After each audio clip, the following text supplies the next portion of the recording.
Hello, good time zone, everybody, and welcome to Horde of Tales, the only stream where you can see my hair getting shorter and my beard getting longer. My name is Marcus, also known as the Chindividual, and I am a pale Caucasian male with dark brown hair, a dark brown beard, glasses, and today a purple t-shirt with the elemental table of D&D classes on it. And I am this game's GM, DM, Chaos Facilitator. And the Chaos is being facilitated together with a fantastic group of people who are once again here with me today. At least 3 of them already here. The 4th one is on his way. But let's start our round of introductions, starting at the top again with, once again, Serial here with us. Hello there, Serial. Hello. Hi, everybody. I am Serial, pronouns they, them. I am a Caucasian person with short-ish hair, black hair, with a gray streak on the front, wearing a black and orange t-shirt today. And I play Rebus, who is a warforged barbarian. They use any pronouns, usually they, them. They are made of metal and wood and have a shattered faceplate. And right now, they have a somewhat bestial arrangement of plates and gears, kind of like a velociraptor stance, with a long tail made of cables, because we are in the middle of a battle, and that's just what they look like when they rage. And it's so freaking metal that they look like that. Thank you for that. Moving on over to the irreplaceable one and only Ida. Hello, my name is Ida. My pronouns are she and her. I'm a Latina woman with tan olive skin, dark eyes, dark hair. My headset is gray over ear, and I'm wearing a black and white patterned top. I'm playing Rayn, who is a Triton sorcerer. Her pronouns are she and her. As a Triton, she has aqua green skin, long finned ears, wears a saffron outfit, and has a mop of tight, curly, seaweed black hair. That is an awesome shirt. Wow.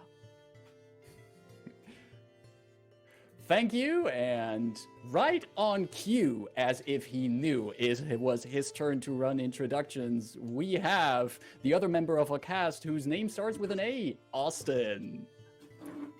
Hello there. My name is Austin, and pronouns he, they. Currently wearing a yellow shirt with black cats on it, and pale Caucasian person with a beard and slightly shorter hair. I play Dythun.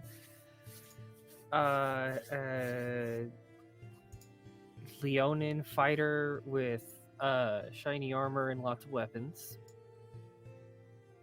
And I think that's it. Armed to the teeth, Leonin fighter, fancy yellow outfit for you. That sounds complete, and glad you bring all of that. Yeah, it is. It is fantastic. It is so cool, and it is now turn for certainly last but not least our 4th member in this chaotic quartet of doom and inevitability, Caro. Hey, I'm Caro, pronounced she, they. I'm a Caucasian femme with turquoise long hair. Okay, wait, my voice is done. Today wearing a black top and with a pinkish harness beneath, and I'm going to play Delphine, who is a tan half-elf, with pretty long, wavy, light blue hair, a scar over her face, tricorn head on her head, and generally rocking that pirate style. Always, even if 58 sessions later, rocking the pirate style. Glad to have all of you here. We ended last session on a bit of good old combat in a jungle swamp with jungle crab creatures and floaty meatballs. And there's also a woman who turned into an ankylosaurus in there. And that's where we're going to start in a little bit. But before we go into that, how we're doing today? How's everybody feeling before this session number 58? Excited. Cool lady who yet has to meet my character. Ha ha ha. Yeah, I need this game. I need to beat something up. And fighting schedules forward and to like battle. other things. I want to beat something up good. I need this. Now we're fighting meatballs. Yep. I can be beat up a fun. meatball. I need to meet a meatball. I'm Sometimes happy to meatballs are focus separate. on this one battle and not of the fact that we are entering this close to this plane and there's going to be more things that this is just the beginning of the adventure and we're See- gonna be fine. We're gonna be fine. My note just says purple flash, evil meatball, lobsters, and dinosaur. Dinosaur. That's Dinosaur. good. Yes, dinosaur. My notes basically just say lobsters. Key takeaways. These are my notes. We all know who the note taker here is. Yeah, I Yeah, been glancing them. I'm definitely, proud of them. They're pretty. So if we're fighting the meatball now, does that mean we fight the flying spaghetti monster today, or next session? That would be great, actually. Can think we so. have a reskin beholder that is a flying spaghetti monster? Because I feel like it's kind of the same vibe. Or like just the Sounds eye, good. Takes notes. the eye stalks are all extended, and it's a plate of spaghetti, but underneath that is the beholder. But that means it has a lot more eye stalks. I don't think that's bueno either. You just like the legendary resistance of the creature is basically the spaghetti that you blast away, and as it loses legendary resistances, like spaghetti falls off, but then the meatball eyes are revealed underneath it, and that's when it gets to do all its eye beam stuff and everything. Oh, I need to make that stat block. I'm kind of happy that I choose not to eat spaghetti today. Where does the marinara and the cheese mechanically fit in?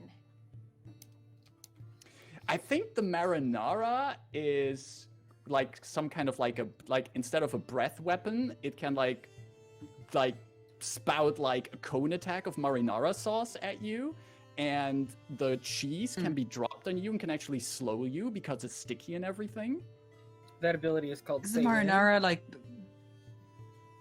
Does Scream. it like burn? Like maybe it's really hot sauce and like, Oh, Is it chunky? It's acidic. oh. No, but the burn thing is good because it should be hot, so it would be fire damage and everything. If you were coming here in the hopes that we were going to play a D&D session today, we're homebrewing monsters Sorry. now. Hey No, now mom, it's- yeah, now it's my spaghetti friends are monster. going crazy over spaghetti monsters. Yeah, I know. Come pick me up. I love that your mom watches the stream. Hi, Caro's mom. Hello, Booty. No, before we go into whose other parents are watching the stream, how about we get the show on the road, people? But before we go and get into fighting strange monsters, which are not spaghetti monsters, just remind everyone, while we're not coming up with homebrew monsters here, we play D&D on Tuesdays on this channel. What's this channel? It's Horde of Tales. And on Tuesdays, you can find us playing Convergence Manifesto, an adventure series that is set in the setting of Eberron.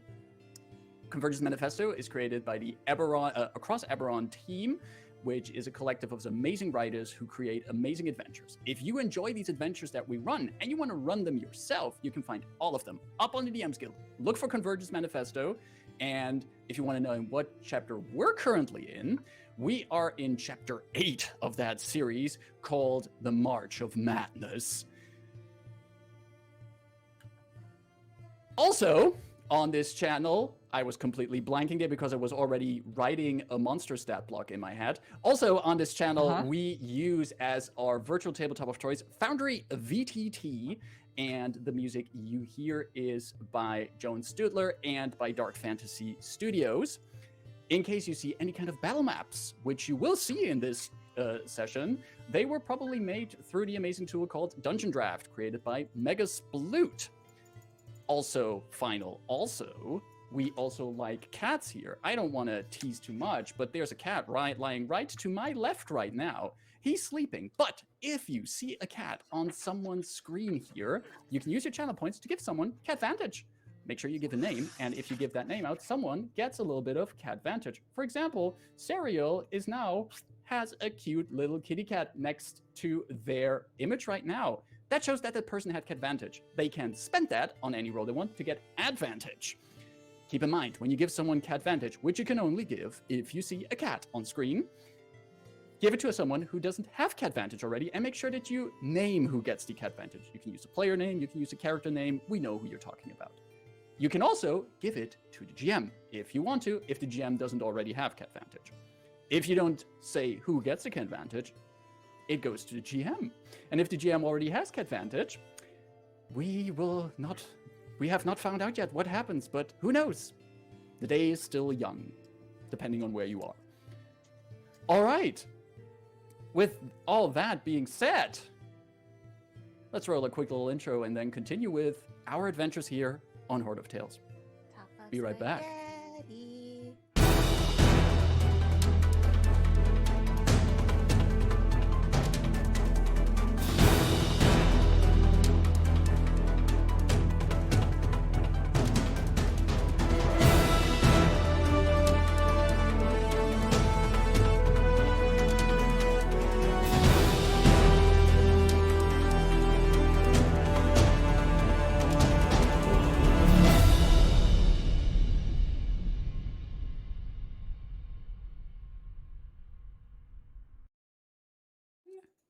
And we are back.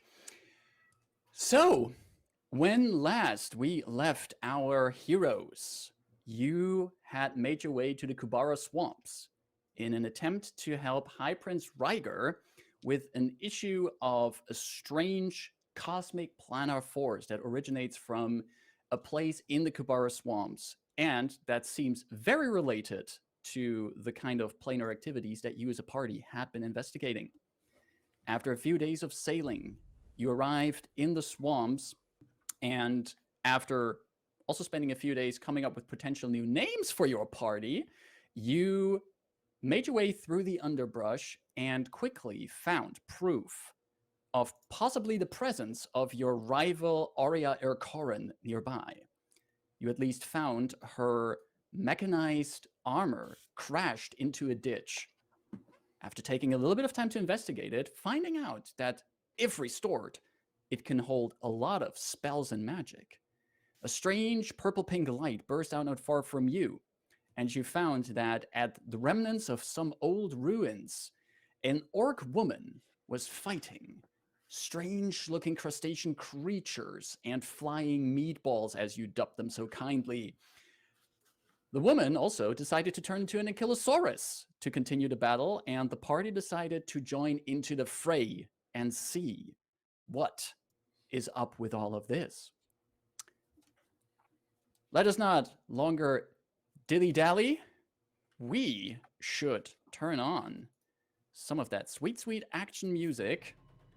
Make sure that I unpause the game, and we are going into round 2 of our battle. Just to quickly paint a picture, we do have currently both Rebus and Delphine held in the pincers of one of these crustacean creatures.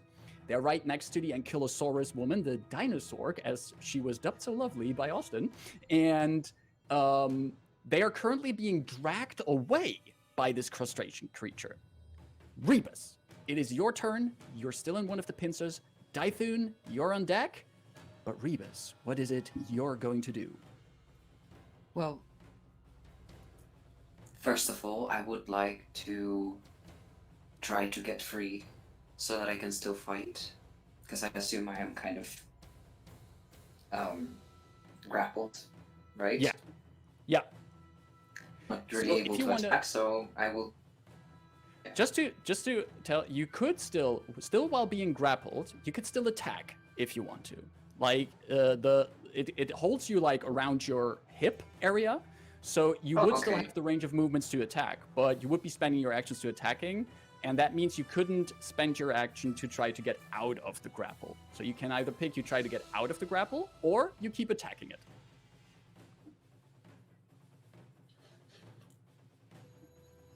Well, here's the thing. At this point, if my arms and my tail are free to attack, this creature doesn't have me grappled.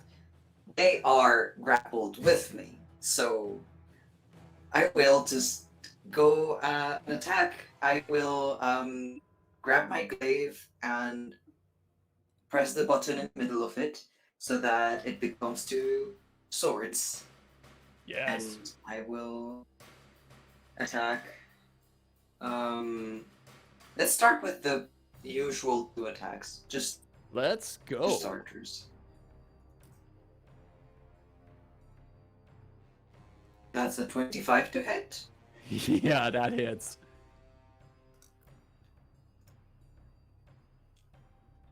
Uh, 14 points of damage. I rolled really high on my d8. It still squeals from that damage, and you're still not even done with your attacks. So I bet you want to do that again. Yep. That's a dirty 20 on the second attack. Dirty 20. Let me quickly double check. Ah, yeah, that hits. Ah, this was lower. That's only 8 points of slashing damage. Against the carapace. And I feel like you're going to do something with your tail as well. No, not quite. Oh. I just want to use bonus action to attack again. Sure. With my other sword, because you know. Go and roll that attack. I just don't add my ability modifier to the damage. Exactly.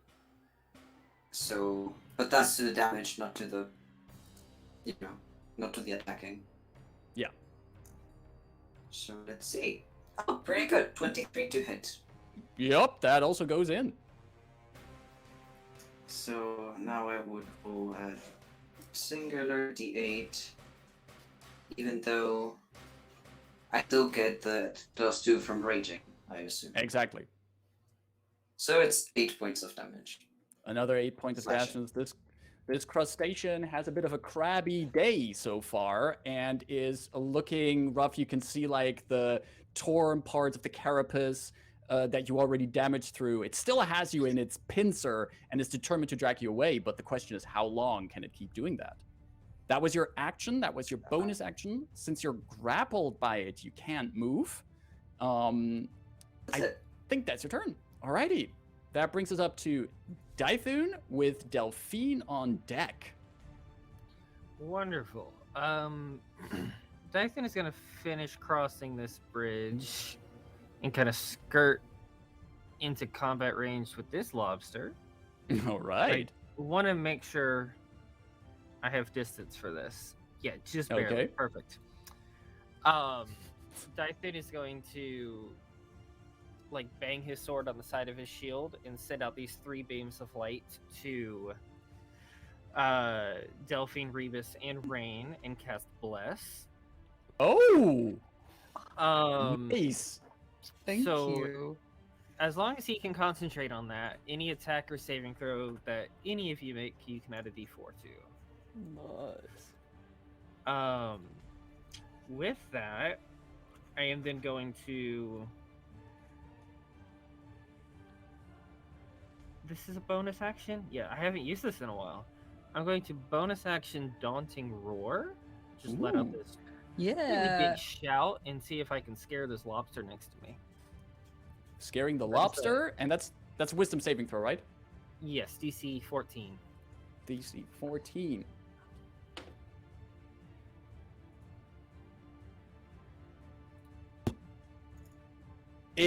After you radiate with that holy energy, you let out this roar, and you can see the lobster creature just recoiling from you.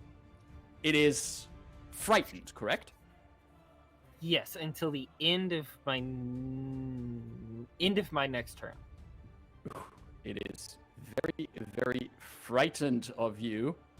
Perfect. That fills me with a, let's say, a surge of action. And I'm gonna action surge and take 2 attacks at it with my longsword. Go nuts. This new Would you shiny, look at that? shimmery longsword I have. That's a 17 plus 7. I think that Yeah, that maps hits to that. 24. Yeah. Yeah. Oh, this is going so well. I can't wait for this to turn horribly wrong. I was gonna say. That's a total of 10 damage for the first hit. Total of 10 damage. All right, that's Yeah. one. How about you But do that's that another again? 17. I did it again. Yeah. So 24 again. That's sure. Roll that damage. Another 6. So 10 total. And then so 20 total for both of those attacks. With what weapon are you doing these attacks? This is the longsword plus 2. That's the longsword. Okay, gotcha. Right. You would notice as you bring those attacks in and they hit, do you still have the chain coiled around your arm? I do, yes. You bring in, especially the second hit connects, and you just see those runes that appeared on the chain. Mhm. They start glowing, and you hear Mortal's voice in your head going, "Bring them death." Anything else on your turn? Right. You moved. You actioned again. You're Bonus action. I you think you that's searched. everything I can do. That's everything you got. That leads us over to Delphine with a bunch of monsters on deck. But Delphine, what are you gonna do? Okay, still in the claws of this crustacean. Mm-hmm. Yeah, I guess I'm attacking it with my rapier. Go at it. It looks, by the way, it looks like it's barely holding on. Like you can see it wobbling on its legs. Yep, then I'm just making one attack right now on it. Oh no, what is this?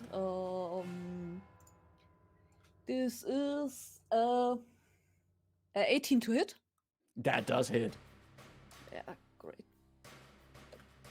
And no, this is not a D8. Wait, I forgot this weapon also deals extra damage.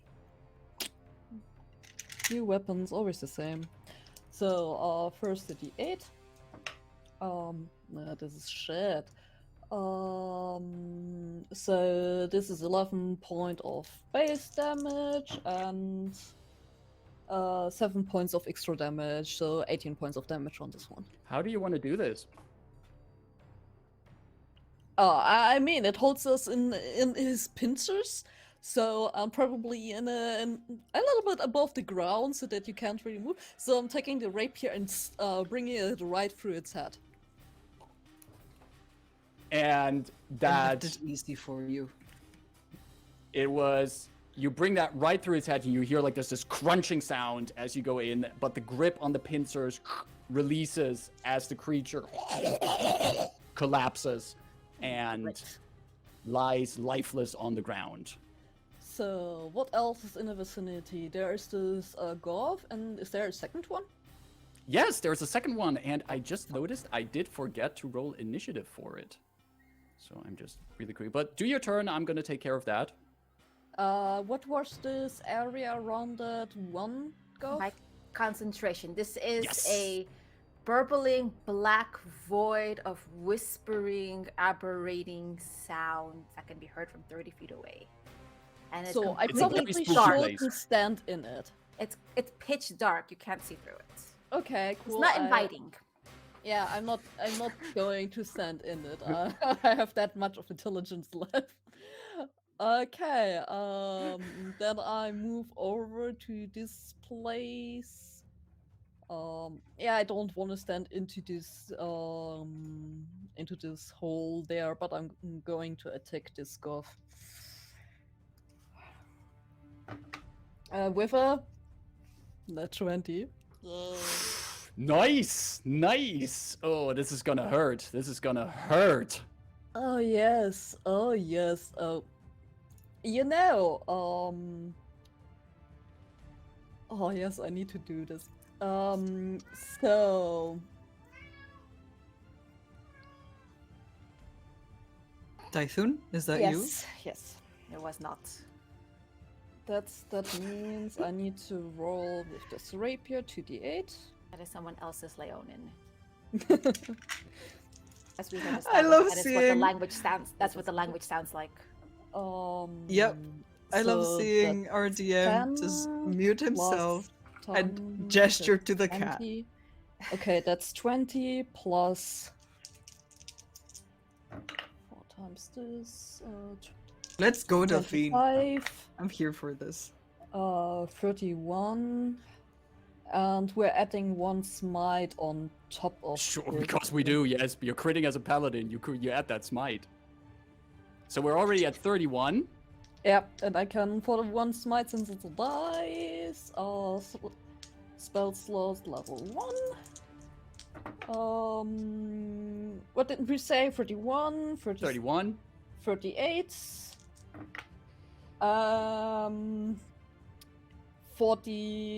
44. 51 points of damage. All magical. You just move over to the god, the meatball, who is like looking at you, and you bring that second strike in, and it barely keeps hovering in that strange light, and you do hear it's telepathically quickly calling out to you, and you just hear in your head, "How dare you!" And that I think ends your turn. It's still alive. It like barely hovering, like wobbling in the air. Yeah, just having this broad, sassy smile on her face, like, yes, I dare. All right. That's your turn? Yes, it's my turn. Okay, that brings us to... Okay, now comes the... We start with the meatball in the Hunger of Hadar, the black evil goo. That Takes- means it has to make saving throw... It starts It its takes turn. them- So it takes 2d6 cold damage, Give it the cold damage. which is 11 cold damage. Nice. Awa. And this void is filled with a cacophony of soft voices and slurping noises that can be heard 30 feet away. No light, magical or otherwise, can illuminate the area. Creatures fully within the area are blinded. This creature is blind. It's not having a goth time in there. It is... All right. It is going to have the GM quickly check its stat block. If the GM is allowed to do... Yes, the GM can do this. It is going to hover out there. And it is going to turn one of its tendrils towards Delphine. And I am going to quickly roll 6. Delphine, can you give me a Constitution saving throw, please? I mean, Let's right see if I now, can- it doesn't have line of sight on Dythun or Rayn. Potentially. Who knows? Who Don't forget your D4 from Bless. You have a D4 from Bless. You have a D4 from Bless as well. The dice gods give it, the dice gods take it. I have a 4. I got in that one. But the I don't think the D4 matters. True, there's a D4, but it doesn't matter. At this point, nope. Maybe the saving throw is an 8. Yeah, that will So- definitely make out something, you know? A dark black beam comes from that eye stalk at you, Delphine. Yep. And you take 19 points of necrotic damage that is just blasted into you as you hear in your mind this voice going. And you there's another eye stalk that is looking your way, Delphine. Can you give me a dexterity saving throw, please? Yep, I hope I'm good with that. I should be good with that. Only one way to find out. Does D4 Yeah, I'm good with that. That's a 21. Yeah. Just after you get blasted with that dark beam, you lean out of the way just in time to avoid a bright red beam hitting you. And there is a third one targeting Dythun. Let's see, Dythun.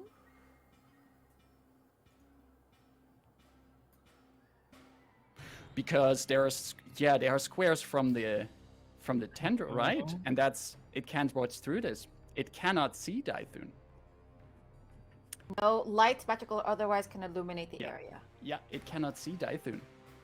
Neither can it see Rebus at this point because there's a large ankylosaurus in front of Rebus. So this third beam also goes to Delphine. for the Can offers. you Thanks, Delphine. can you give me another dexterity saving throw? Sure, Don't sure. forget the Let's- D4. Those. If it's only a dex save, it's okay. Yeah, I need that D4.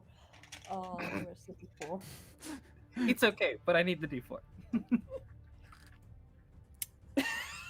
This is so fucked up today. That's a 11. A radiant prismatic beam comes from the center eye of this flying meatball, and you notice that rapier of yours, the one that you got new before this adventure. Don't that take it from done me. Don't take it from me. So much damage. You see, like dust falling off of something. You notice that the magic fades away from it. I hate you so It is at this point a regular rapier. much. I hate you so much. No! Oh my god. Yay. I love this And monster. Because I've that- run it before. Why not? Because we did it to you. That ends this goth's turn, and that leads us to the next goth, who is standing in this radiant pink-purple beam. And as it's hovering in there, it has its... You see some of the wounds that you did on it, Delphine. They are starting to close from this strange magic this place emanates. It restores 12 hit points. Oh, there's a cat on screen. There certainly is. Now there's a cat on my lap, and now he's gone. And it's going to fire... This goth here can see Rebus, so it's going to fire a beam at Rebus. And I need Rebus to make a Constitution saving throw, please. Constitution. Constitution. I did a thing while that cat was briefly on screen. Okay. Oh, natural 20. Yes. For a total of 27. Yeah, that is almost twice as much as you needed for this saving throw. So there's this pale gray beam that just shoots by you, but there's there's just one more beam that you make that's good. There's another beam that fires at you. Can you give me a dexterity saving throw? Yes, and I will do it with advantage. That's an 18 on my first roll. Yeah, the same prismatic glow that hit Delphine from the other gods. You just it goes by you, and there is a third beam coming at you, Rebus. Yeah, guys, I'm feeling really great back here with this other lobster. Uh-huh. Can you give It's me a lot of fun can you back give- here.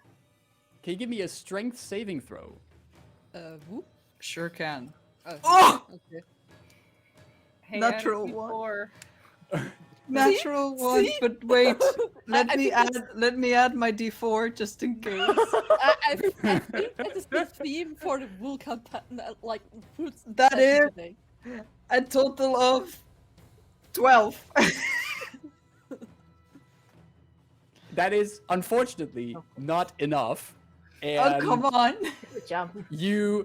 there's just this translucent beam that hits you right in the chest, and you are pushed 15 feet backwards over this Is this just toppled force? column. It's no damage. There's no damage involved in this. Okay. You're just being pushed backwards from the beam. Can't win them all. How exactly? But out of There's a pushback of a that pushes Rebus back. You can buy the remix later in the Horde of Tales webshop. And that ends this goth's turn and brings us to a very pissed off Ankylosaurus. And it quickly glances at, well, it's gonna target the goth that it's closest to it, and it's gonna swing its spiky tail.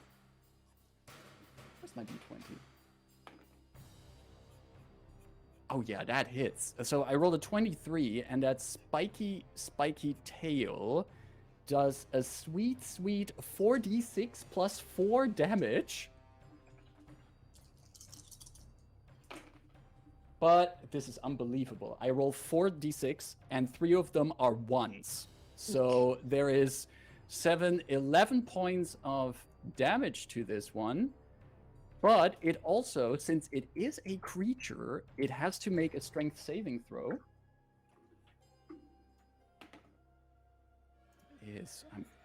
These things can't have much. It fails the strength saving throw, and it is currently knocked prone by this creature, as it's just like slapped down by the tail.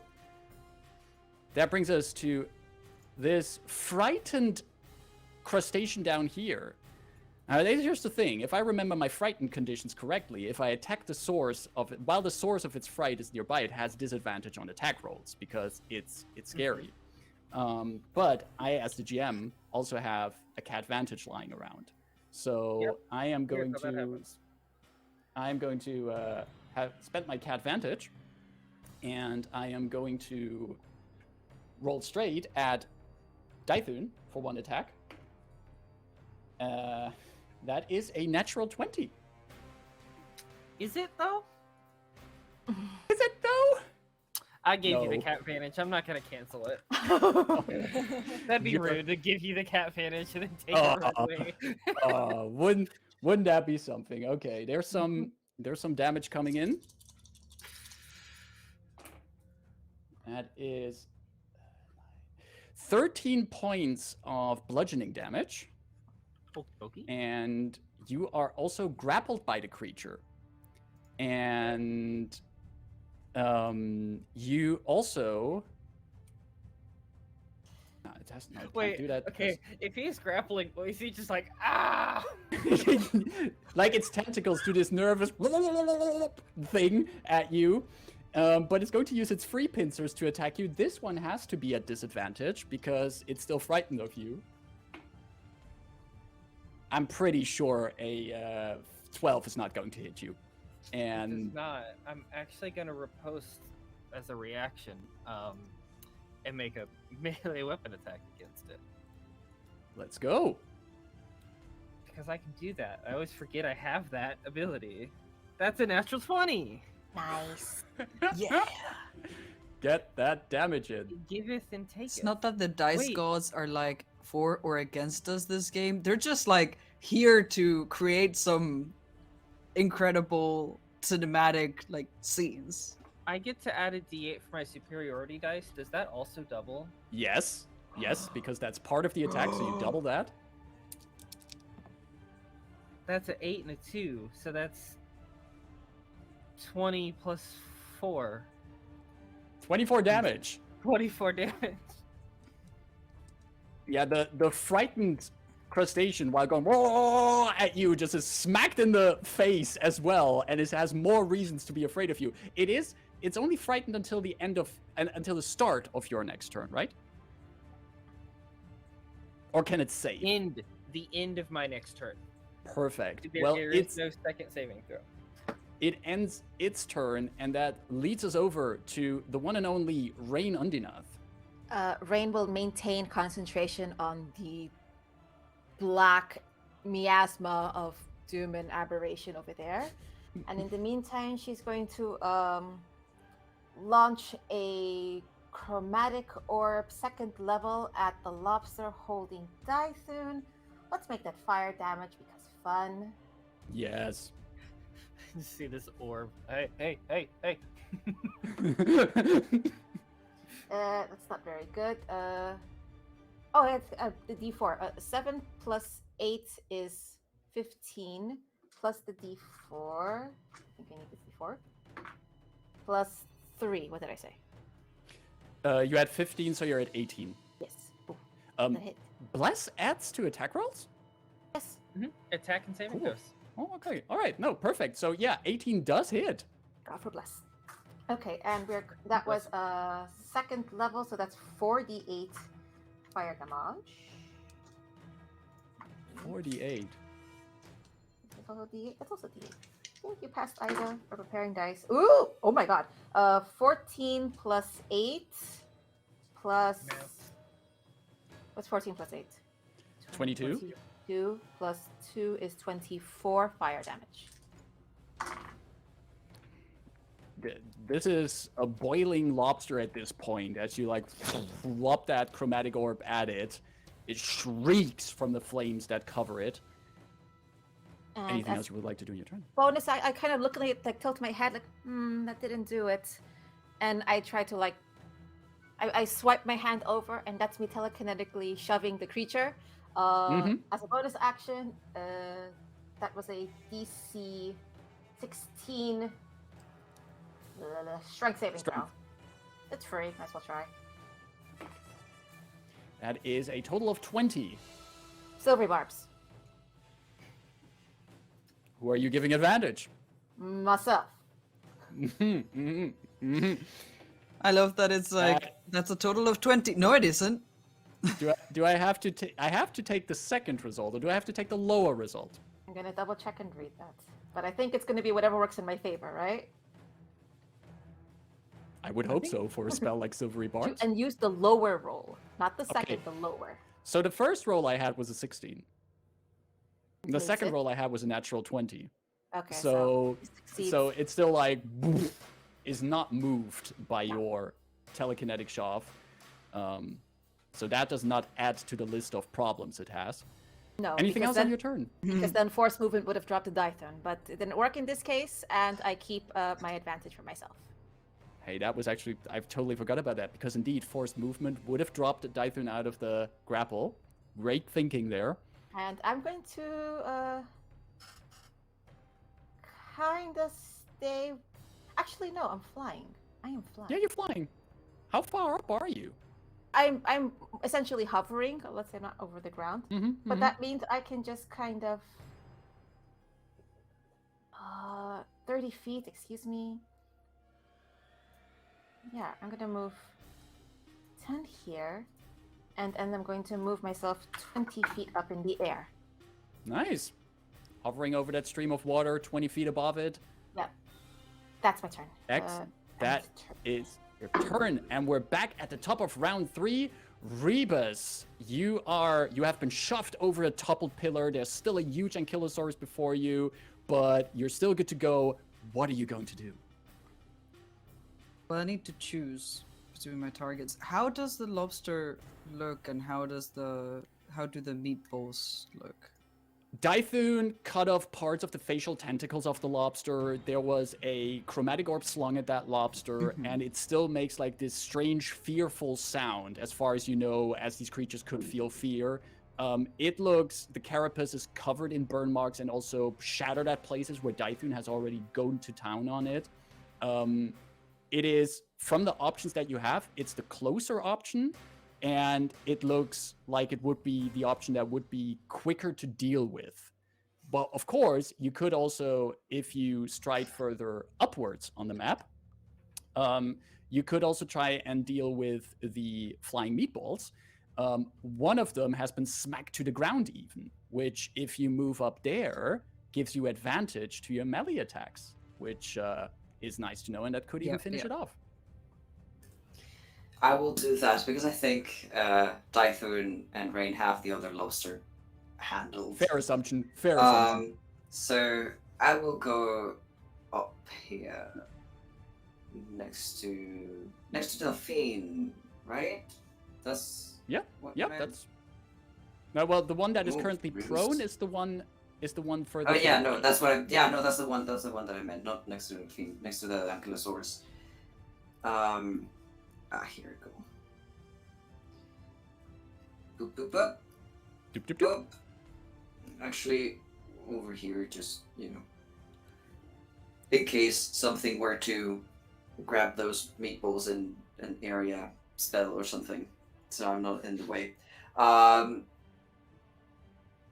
will just say, since I can make it there, no problem, that I will, jump over the, just leap and put my hands over the, back on the Ankylosaurus and just, somersault over it, land in front of the meatball with my 2 swords at hand, and my tail just swishing behind me.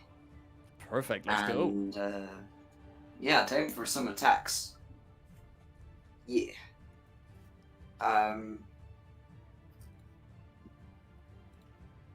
Does a 25 to hit? Just barely. Okay, good. Listen. Sometimes I still have to check. Good. This is pretty good. That's 12 points of damage. Keep in mind, by the way, you do have on this one advantage if you attack it. Did you roll? So you. No, I'm gonna roll just in case it's a natural 20. It's not. Exactly. It's the same roll, so we're Good fine. job. Then yeah, so 12 points of damage on that first one. Gotcha.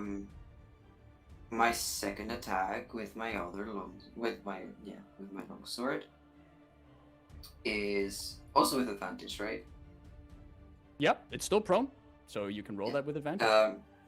22 to hit That hits. for another 10 points of slashing damage.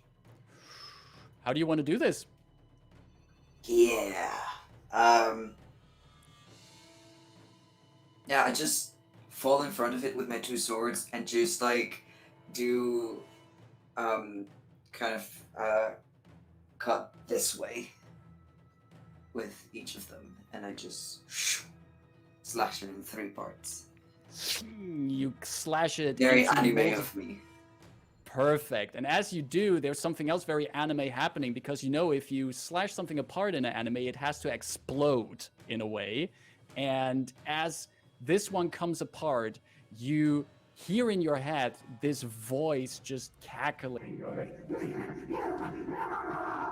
And it's bursting with chaotic energy from different planes. I need you and the Ankylosaurus to make a dexterity saving throw, please.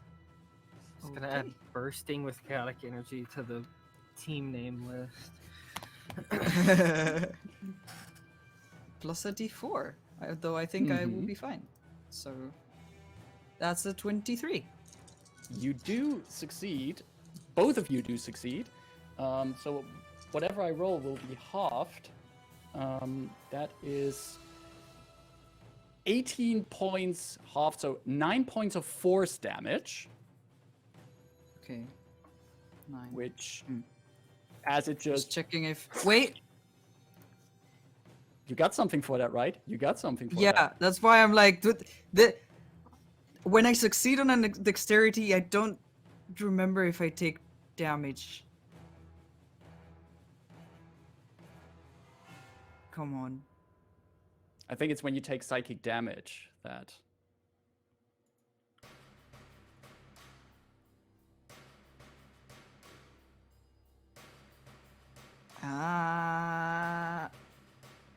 Yeah, I don't think.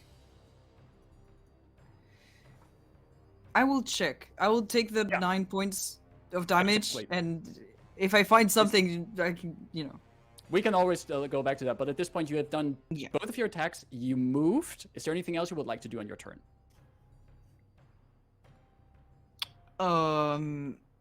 Well, I'm gonna throw one of my swords to the other goth because I can have Alright. another attack as my bonus action.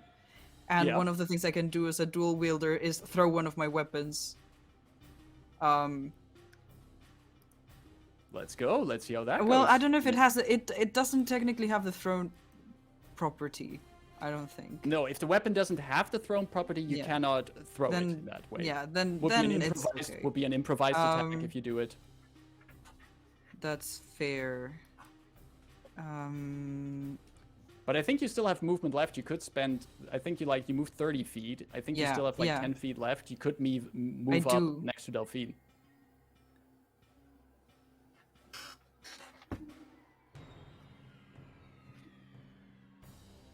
I don't know if I can still attack after I move. Yes, you can. I technically can, right? Because Yeah. even if it's my bonus can. attack, like it doesn't say it has to be immediately after one of my attacks. Nope. So yeah, I'll do Wait. that. Come on, Saunter Rita, up there. Rebus. I will move over here. And give that I third am attack now to with see Delphine. if we can Let's see if I hit. take out yet another meatball. Make That, marinara out of that it. was a natural one. Hmm. But I get a D4 just in case. Natural one always misses, the- so yeah. Yeah, no. Then Alright. I miss. and I don't that think I have was your advantage on this one. So no. That was your it is turn. what it is. Yeah. I'm here now though. Alrighty. Dythun! There's still an evil lobster next to you. What are you gonna do? Dythun pulls out a little tiny fork because he's ready to eat this lobster that's been cooked.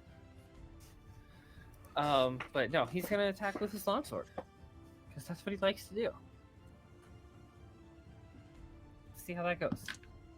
That's not great. That's a 9. Total 9? That's total 9. Unfortunately, no cigar. Okay, that's a little bit better. I rolled a 9, so that's a 16. That just hits. Perfect. I'm not gonna waste the thing. It's fine. I will roll damage. That's what I'll do. I almost where'd you go? I'll roll a different dice, I guess. Okay, that's better. Let's see. 6 damage. 6 damage as you dig into that. That was 2 attacks on your end? Yes, I think I'm going to use one of my War Priest features and take an attack as a bonus action. Sure. War Priest features, isn't that just like a regular fighter feature? You're just your regular... Yeah, I'm like a fighter? student of I'm a priest of war. Is what that means. Yes. Yeah. You, Worship That's at a- the altar of violence. Exactly. That's a 19 plus 7 is 26. Yes, it does. That one hits better. Let's see if I can attack better. That's much better. 7 plus 4 is a number. I think the number is 11. 11. That's the number. It's still screaming at you, but it is standing. And you are still grappled by it. It's like, let go of me.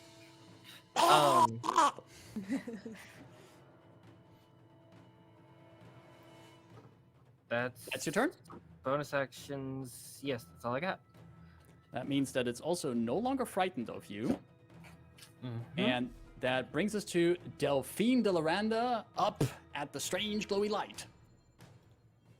I'm smashing this not magical rapier to the ground, and I'm so damn happy that I didn't put away the other one that I have. Taking that out and yeah, attacking that fuck. Let's go. Okay, this is that would be a 15. That just hits. Yes. That's what I need. This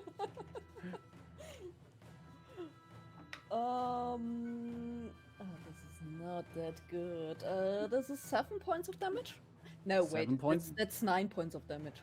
9 points of One more. damage. It's hovering up there, but it's still hovering. alive? Okay, Mhm. then a second attack. God damn it. Go ahead. No, this is much better. Something above 20. That hits. 27, I think. Yes. Yeah. 20 something. Yeah. This is also much better. 15 points of damage. How do you want to do this? I'm gonna make a shashlik out of this fuck. Like a Like shish kebab slashing, yeah, slashing through it, smashing it to the ground. Also, since it can't attack anymore, I thought the upper one explode. And I still have Expeditions Retreat up because I was at least rolling good there. I want to get out before it explodes. The explosion happens right as it dies, and that's right Okay. after you destroy it. So you cannot get out of it before it happens. So Okay, I take it. you make a nice shish kebab out of it, but it's going to blow up, and I need both Okay. you and Rebus to make a dexterity saving throw, please. As this Okay, one Rebus, also, don't forget you get a +2. And And yourself a blessed. D4. and you're blessed. For me, that's 20. All right.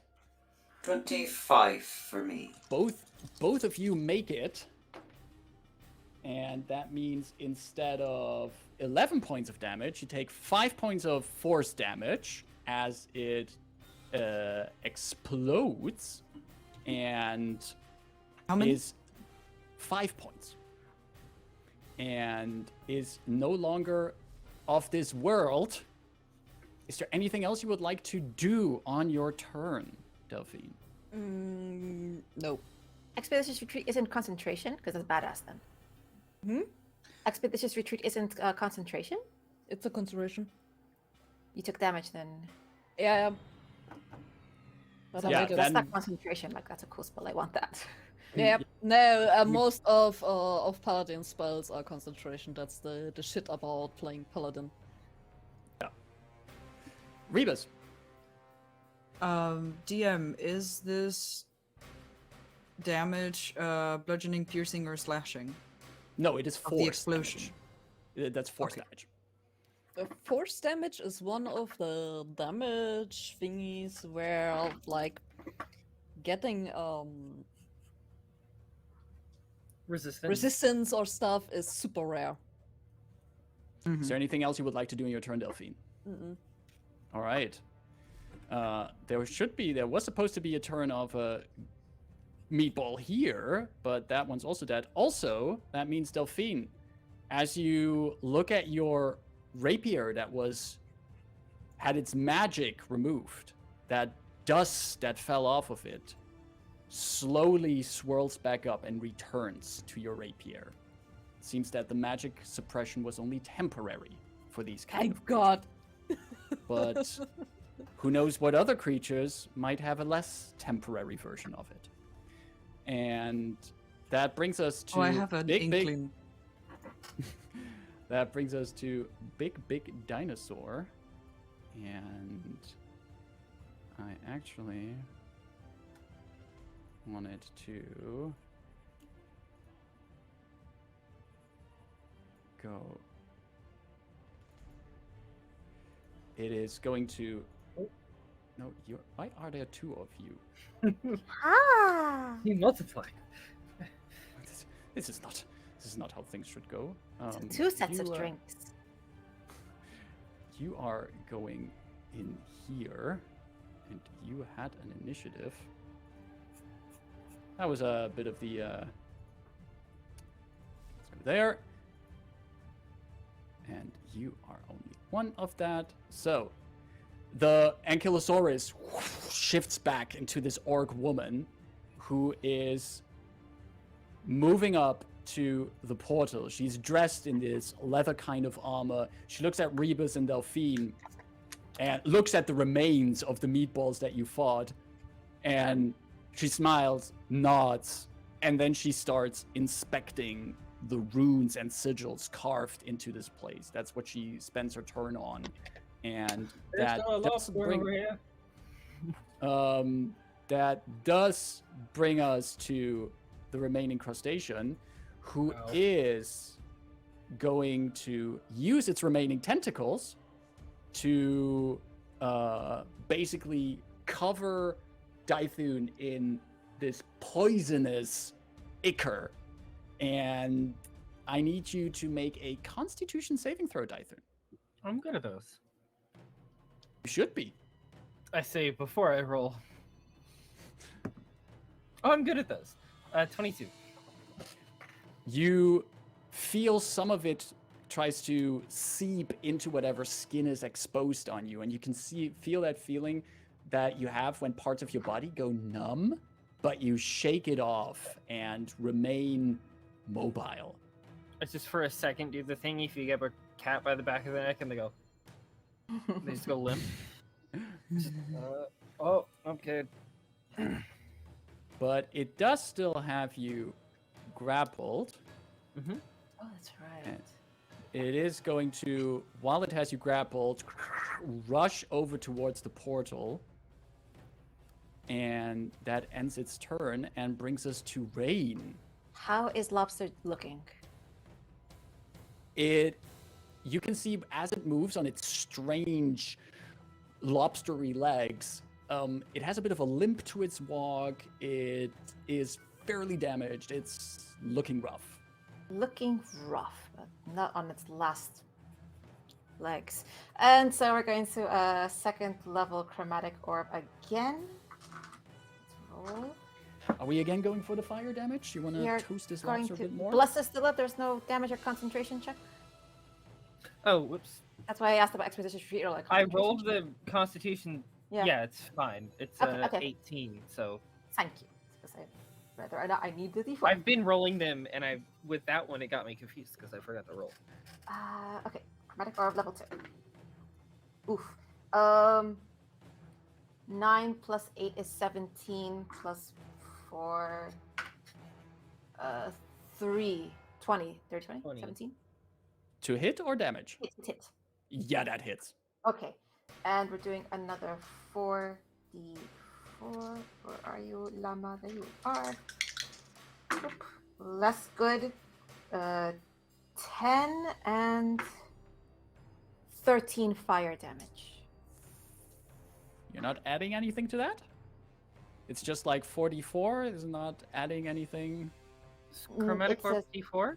It's 8 d8s. It's just straight d8s. But did you Oh, roll okay. d4s? I rolled d8s. Oh, Okay, I you said said D4s. 4 you said d4s. Okay, gotcha. Okay.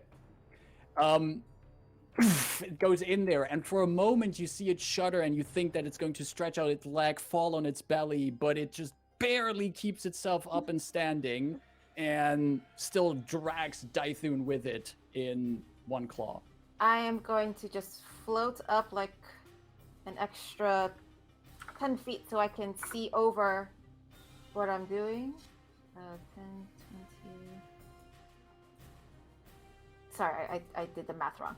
I added wrong. Distance. And I am going to try to telekinetically pull it into my orb. And it needs to make a strength, what did we say? 16. Strength 16. Yeah. Oh boy. That is a 12. So how far is it pulled into? I believe just 5 feet? the. Excuse me. I haven't used this in a while. I think it's at least 5. Has to be at least 5. Where are you? I think it's 30 feet of you. 5 feet. 5 feet. 5 feet. So you want to like pull it like here. Into the spear, essentially. It is like half of it would be like in that darkness enveloped by, but since this is forced movement, it would also mean that it no longer has Dythun grappled, and he lands on the ground and you pull it into that darkness. I'm just going to say out loud, I need this creature for a moment. And you all hear like continuing within that dark sphere. Delicious. That ends your turn and brings us up to Rebus. Up at round 4, Rebus, you're up there at this portal. There's no more combatants up here. There's now this orc woman here who seems to be inspecting parts of this portal, but there's still a crustacean behind you who just dropped Rebus, but that crustacean is also in some dark goo. What are you going to do?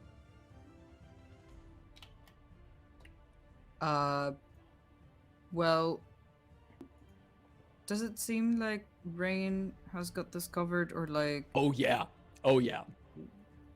If you want, you could...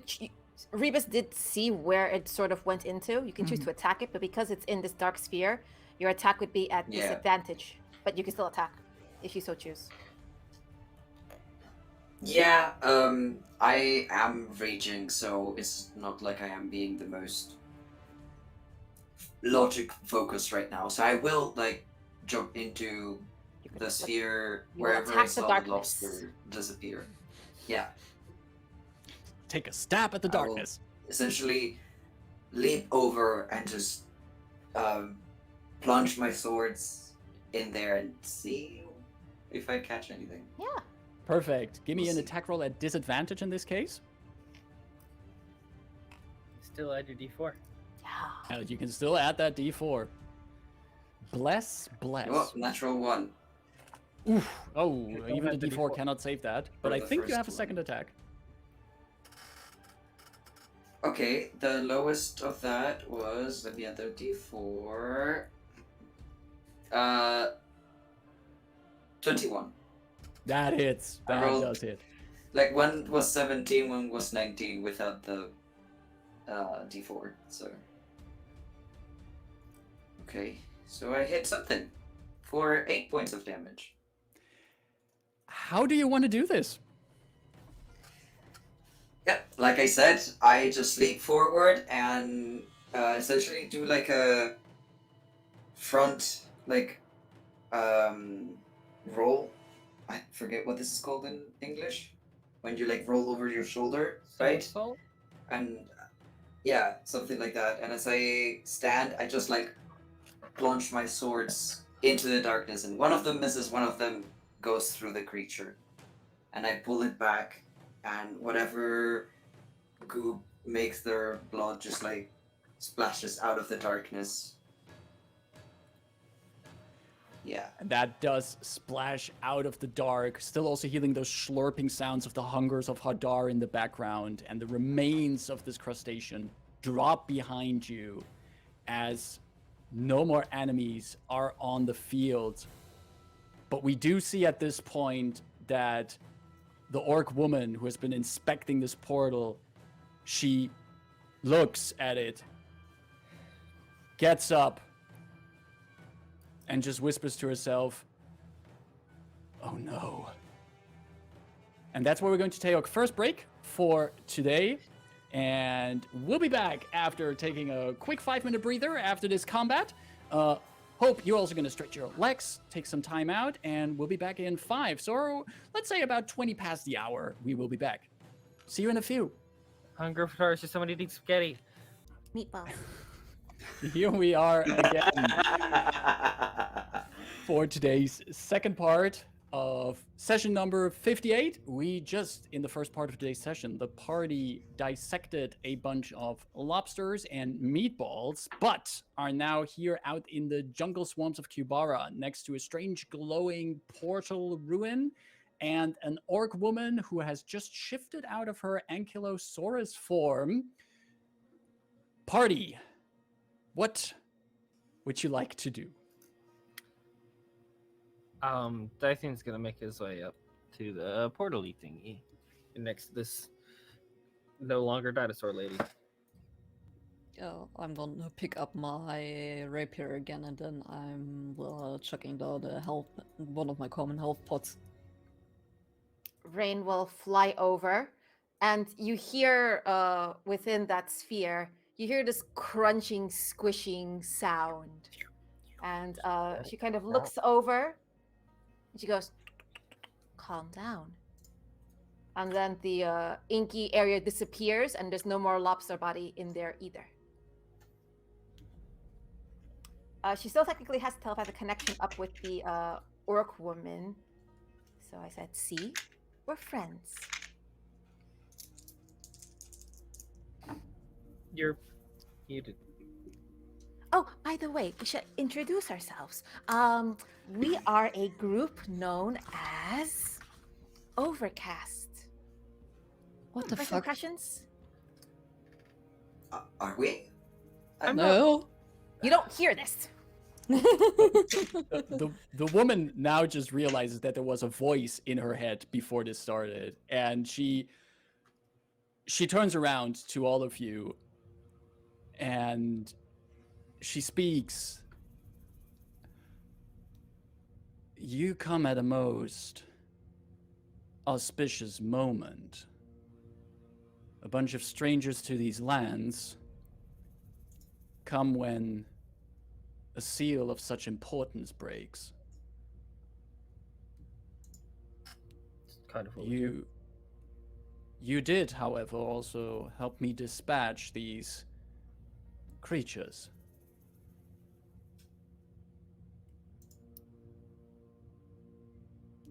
What business do you have here?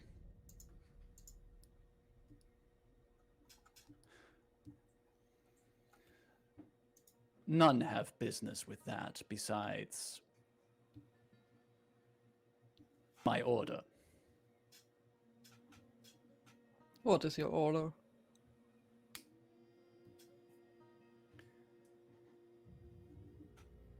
My name is Vola. I am a member of the Druids of the Gatekeepers.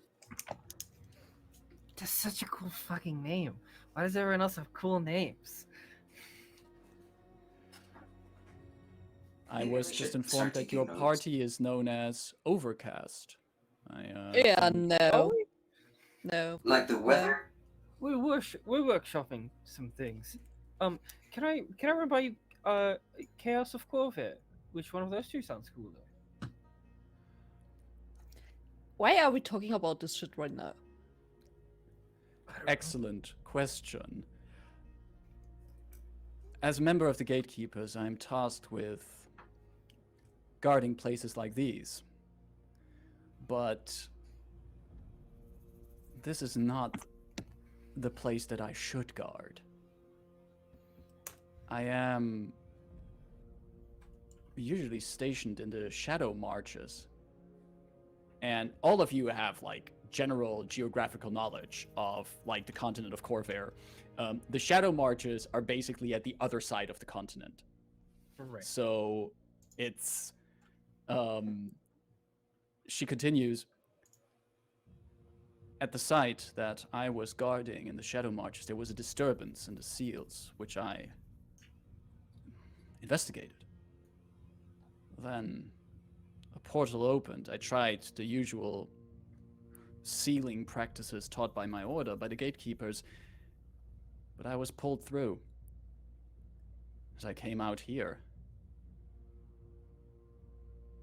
This means that these sites, these seals, they are connected with each other. And these are definitely seals that should not be opened. And if the seals at my site in the Shadow Marches is opening, we must act swiftly. I mean, I must act swiftly. Would you rather you act swiftly, or would you rather we act swiftly? She looks at the remains of the meatballs and the crustaceans that lie around here, and then says, you show quite some proficiency in the dispatchment of monstrosities. And you did leap in the fray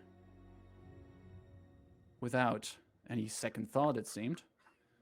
That is the kind of thing the Chaos Quartet tends to do. Please, can we stop this? Also, how do we even know if that thing is, like, connected with that, what we need to do? What is it that you come to do here, then? Well, we're here to find some weird ruins, and what was it? Strange disturbances with a lot of eyes. Whatever.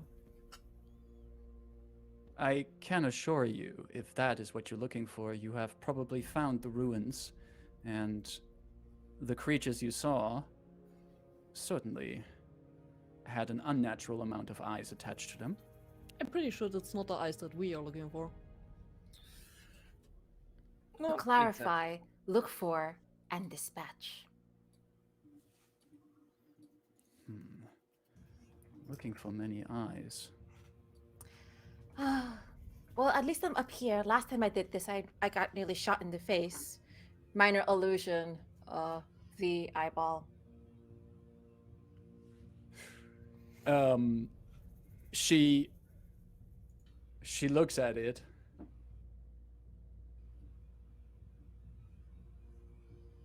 Where have you seen this entity?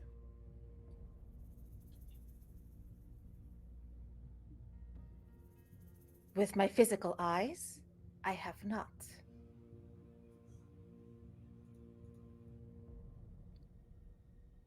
In the mind's eye, and in the mind eyes of others. Quite a few. It should not be capable to reach out like that. But then again, and she now points to, there are places around this portal, around this like pedestal, that have clear scorching marks, but also marks that something with blunt force was breaking this this binding circle. Like a giant round mechanized suit of armor. Also It would gonna be ask that. within the realm of possibilities. Yes, very likely. And she says, but then it seems that someone is applying quite some force to try to break these seals. Maybe even unaware It's of what her they're again. letting loose. She looks at Rebus. Her? We have we've had some trouble with a particular person blinded with sorrow and a thirst for power.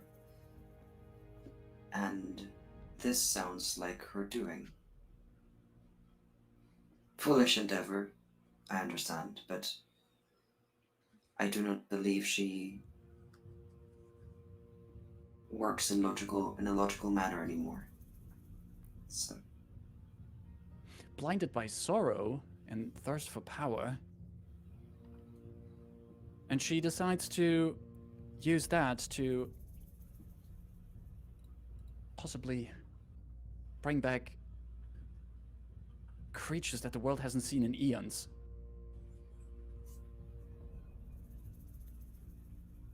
But some of those creatures can be defeated, right? Not just sealed.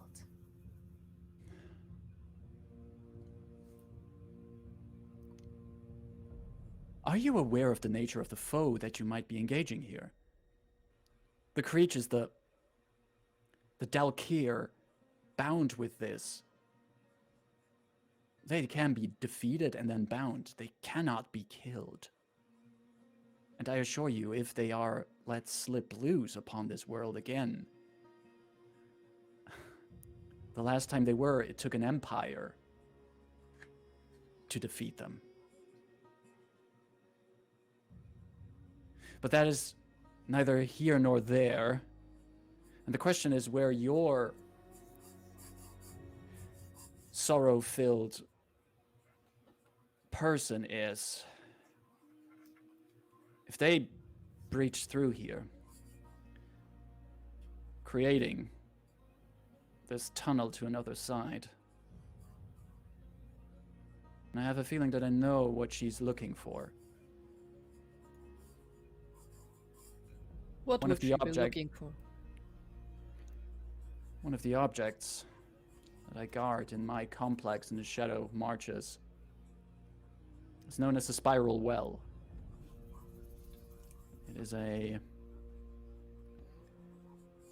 item that is said to have been used by the Dakani Empire to fight fire with fire.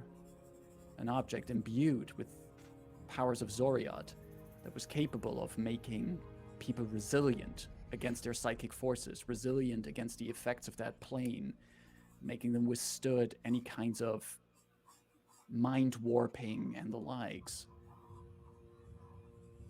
But it also works by being the prison of an aspect, a shard of one of the daelkyr. My order in ancient times, after the Dakani were as capable of defeating them, they made sure that the more powerful daelkyr, they were not bound in a single place. Their forms were shattered, anchored all around our world. If one of these shards would ever to be broken, even slightly damaged, and an aspect and a part of such a daelkyr were able to slip out, it would seek out other parts of it, try to reunite itself with them. And the more it reunites itself with, the closer it gets to coming back. She looks at Rayn. You showed me that eye. You said you've seen the eye. Where have you seen it?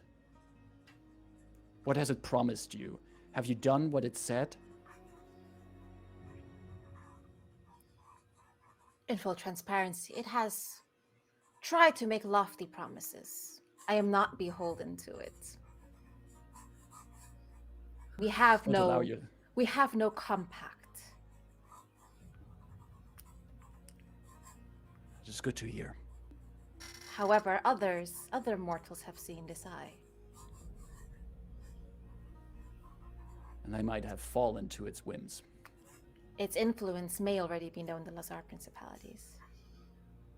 But this eye, its owner, surely it is not a daelkyr. It is simply some lesser but nonetheless dangerous aberration that can be vanquished. Yes, it must be. If we're lucky, it is. But the eyes, and especially the endless eyes, is a symbol of one of the daelkyr. Surely a lesser lieutenant.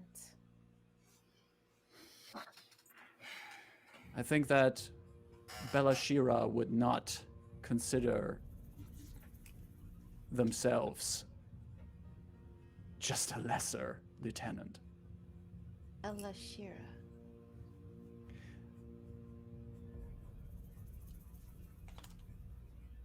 Rayn, can you give me a charisma saving throw? Yep.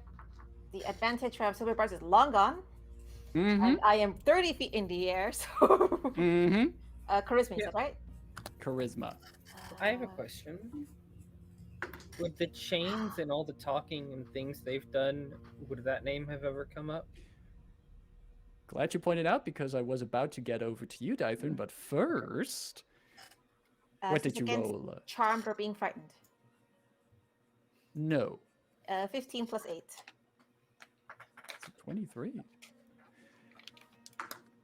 When Vola says Belashira, you feel suddenly this weight in your head.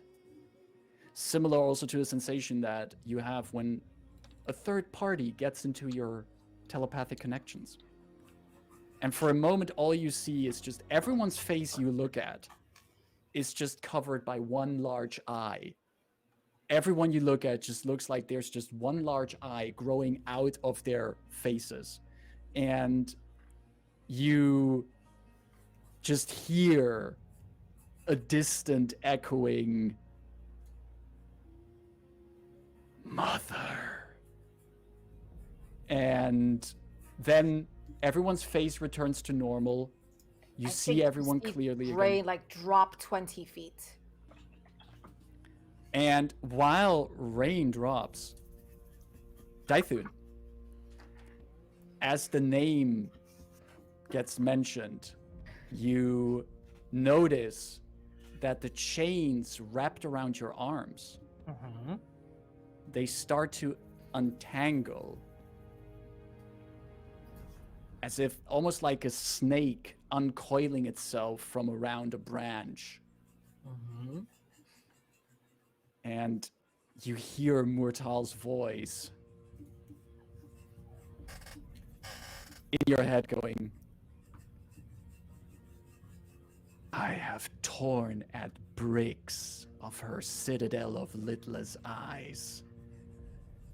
I have burned him down and torn them across the continent."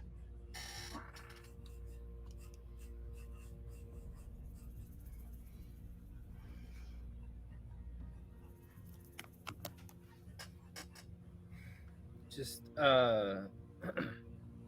like telepathically back to it.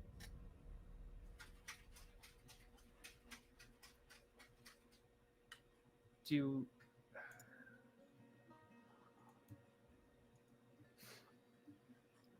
how do we stop it?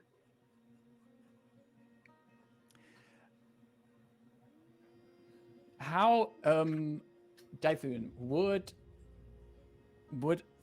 you make any effort in like trying to hide that your chain is moving by itself?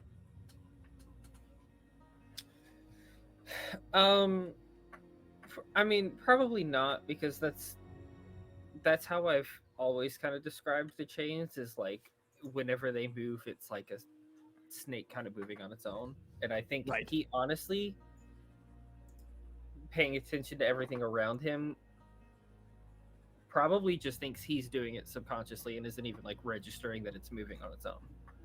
Gotcha. Is Vola perceiving? As you just stand there having your internal contact with Mortal, Vola looks over there, sees the chain moving, and at first she takes a step back, but then she seems to realize what you are wielding, and she says, "The chains of Mortal.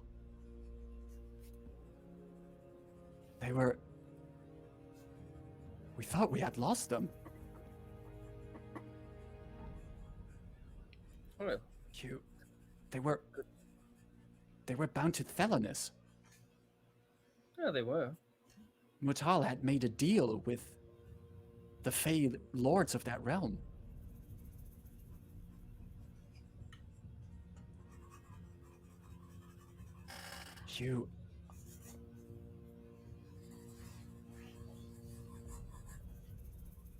You have brought them back.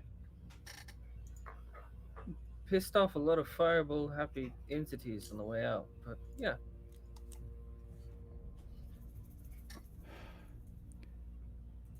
This is most auspicious. You wield a weapon of someone who fought the daelkyr. You come here on a mission having seen the foe that you might face. I would very much like your assistance in this. Well, you said they needed bound, and here we have a set of chains. I think it's fair to say what we came to do and what you seem to be doing here are, I'd say they seem to be in line, right?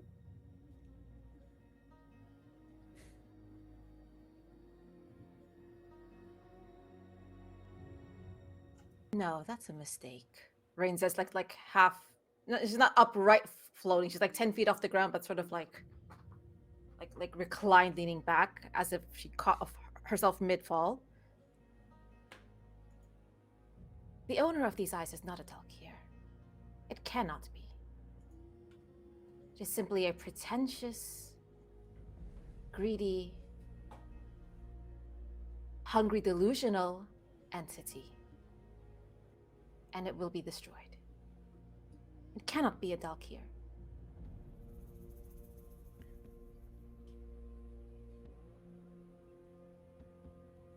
There's only one way for us to find out about that. And we can do more talking if we... She gestures to the portal. If we try and use this to come back to the site that I was guarding. Can try to stabilize it as much, and we can use it for a spatial shortcut.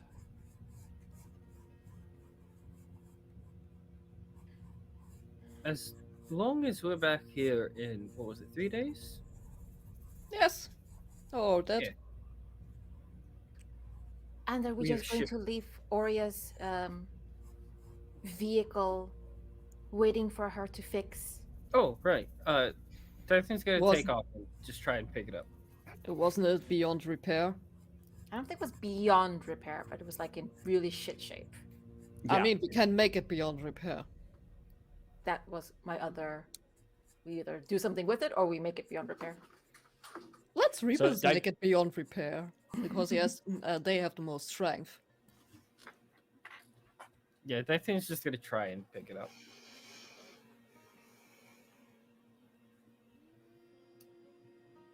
All right. Dythun, you have no problem of like picking up that suit and start dragging it back here, and you will bring it here to the party, and all of you see this heavily damaged, undone piece of magical technological armor that lingers here. And Vola also looks at it and says,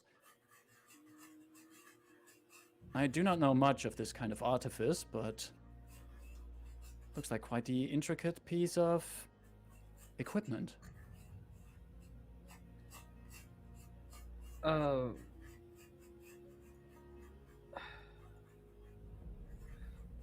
You know that lady we were talking about?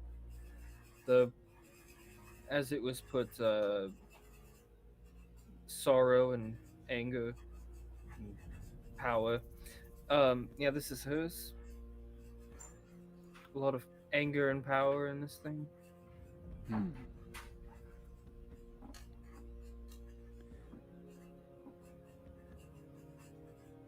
Do you want to bring it with you? It might slow us down on our journey. I will just say it's better if we are completely destroy it. Or if that takes too long. Vola, are you an arcane user of the natural kind?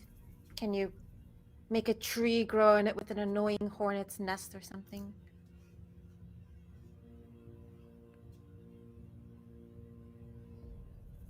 Is there any solution that Rebus wanted to offer here? I think, I was going to say, otherwise I show my weapons Vola... as I'm shifting back some of my plates that are still struggling to get in their proper places. Vola looks at you, Rebus, as you're like slowly still coming out of your raging form, and she looks at you and says, I could use parts of my natural magic to make this unusable, but I think you, and she points at Rebus, you would also be capable of further destroying it. Quite an impressive show of force there in the fight. I can hardly say it will be my pleasure, given how I look at my companions. Aurea and I have a history, but Maybe it's cathartic. this is... I hold no vengeance towards her. I just do not think she's dealing with the situation in a healthy way, let's say. But for the safety of everybody here. And I will put my swords together into the glaive again and just stab the suit wherever is most convenient for it to stop working. Break any power sources and anything that would be essential for it to operate. Also, since I know some magic users have the capability to mend things, I would like to take with me any power sources that I see, even if they're broken. Gotcha. So that In your she can't just, restart it. yeah, you want to make sure you take the battery with you in case she gets back and just is able to fix it and stuff like that. She can fix the metal, but she won't be able to power it, so... Gotcha. In your way of disassembling this machine with your glaive, you do find indeed that further in the back there are some little containers that seem to have some kind of, especially with the magic users that you have in this party, you can also identify this together. They seem to be some kind of magical power source. Not unlike dragon shards, but definitely not dragon shards themselves. And there's like 3 little containers of those that you could take with you, and you would assume that this is like the core power source of it. So you can disassemble it with your glaive and also take the actual batteries of this suit with you.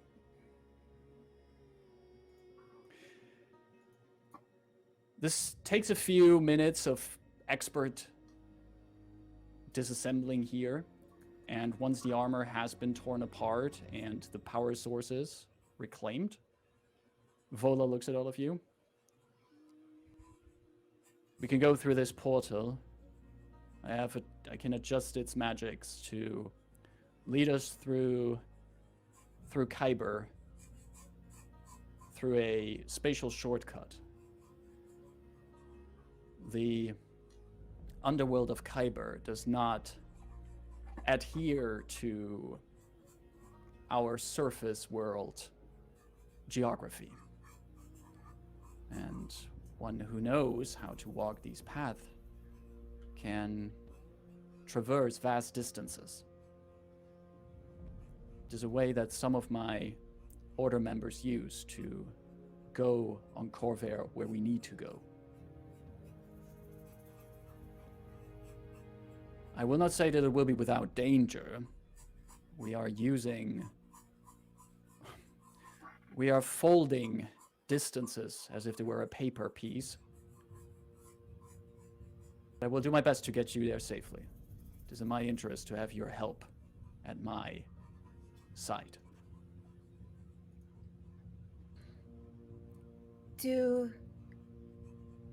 Are the aberrations familiar with this pathway? They most certainly are.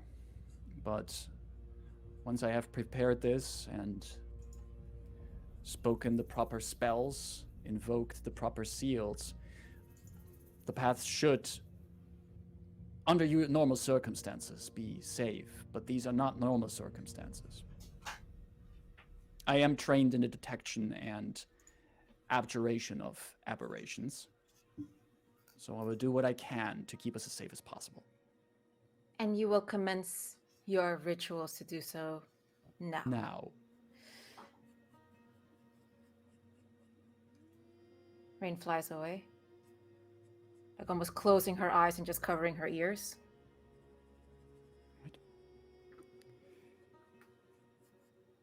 Vola looks not at... just muttering to herself like, it's not a daelkyr.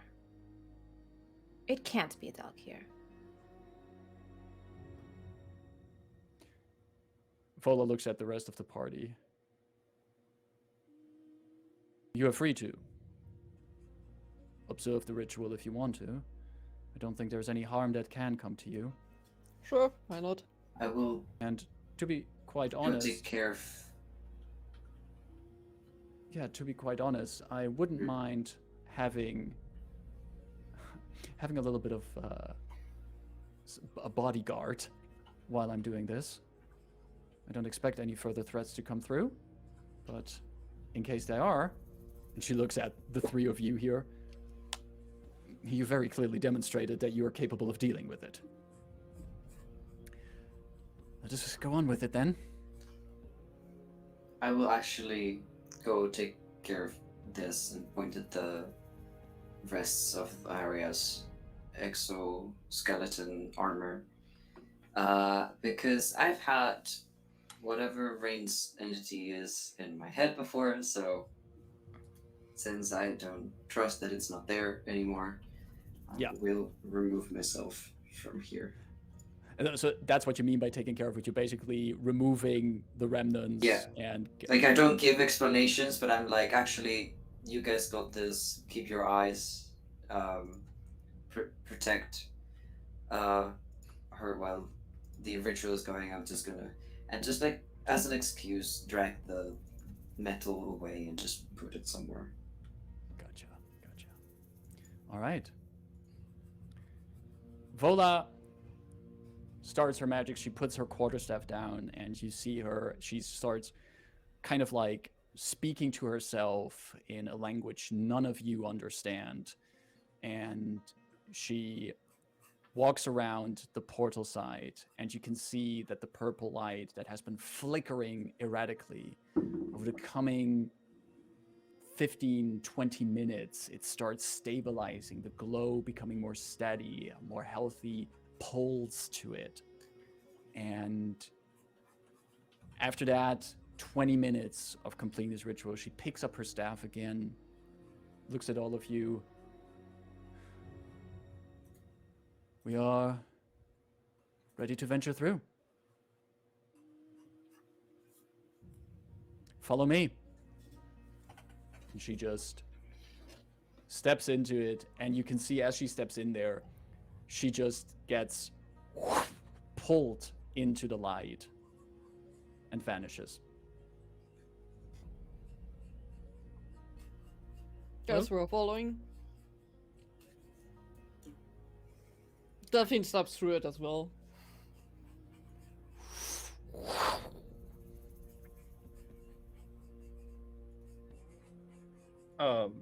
Dythun is gonna call back to the two that were hanging back. Come on, we're leaving. That we are.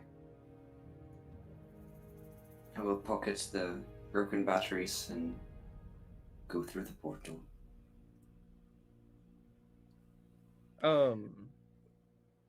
Dythun wants to stop Rayn just a second, as they're like the last two before going through the portal.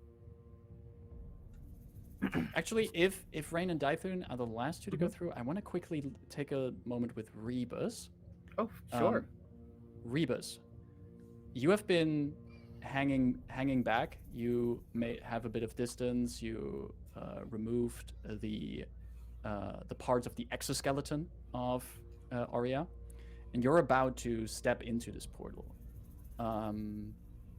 If you would like to, what is going on in Rebus' mind at this moment? What's kind of like the top thoughts that are going on in their mind right now, considering they just disassembled a creation of Aurea, and all of this is happening because of Aurea's way of showing her sorrow and feelings of vengeance. What is going on in Rebus?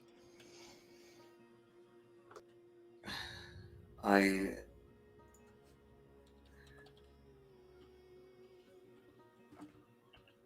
am surprised by how difficult it is sometimes to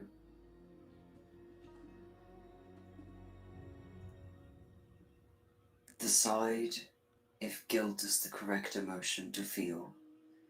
I would like to either accept it and just give in to it and feel guilt for, in a way, having caused all these problems, or to fully be able to remove myself from it and accept that it was not my decision and not my fault. It wasn't even the person that I am now. And so Aurea should find a better way to process and deal with something really tragic that happened and move past it without harming others. I wonder why it is just so difficult to choose one of these options, and instead I have to be on this tightrope of not fully forgiving myself and yet not fully thinking that I should pay for it. So I harvest no hatred towards her, and I understand that I am the cause of a lot of her trauma and pain.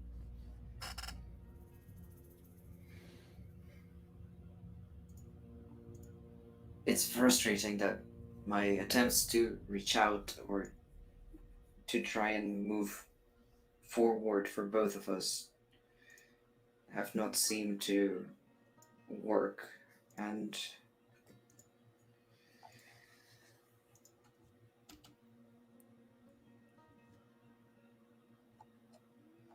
destroying yet another one of her creations seems weirdly distasteful. Even if I do believe I am doing it for the right reasons, and I am in full control of my actions. And those are indeed then the thoughts that go through you as you step into that portal with all of that on you.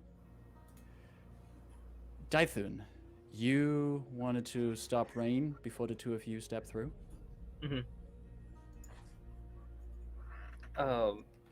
He's like places a hand on Rayn's shoulder. Are you okay?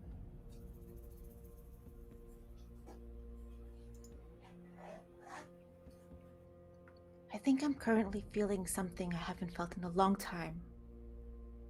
Or maybe I've just shielded myself from feeling it.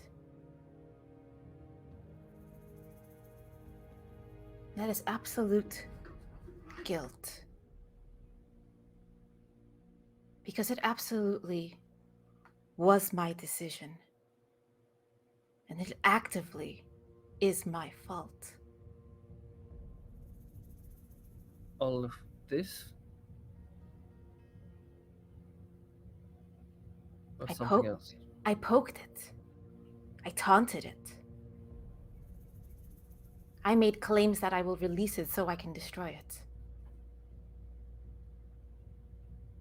I am the cause. My actions directly are causing others pain. I was working under the assumption that if I head out and do this alone, I alone face the consequences. But this is entirely too much collateral.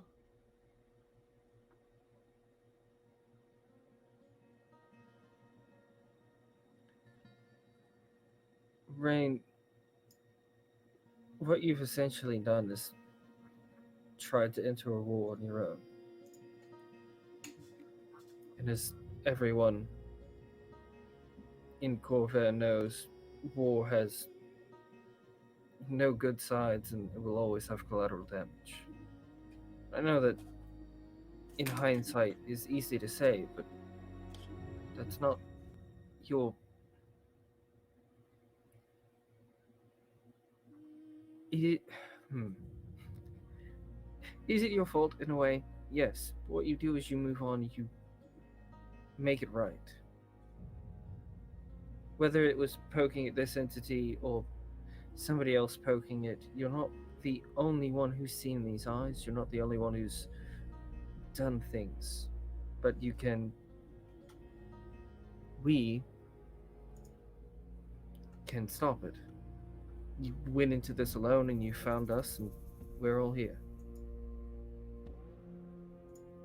That's what's so frustrating about it. It has been at war for millennia against us. and no one has fought back. Or they have decided it is not possible to fight back. That's why it cannot be a daelkyr. It must not be a daelkyr. Because that's not a winnable war, Dythun. That is merely a war that is always pushed back. Well- Wars need to be won for them to end.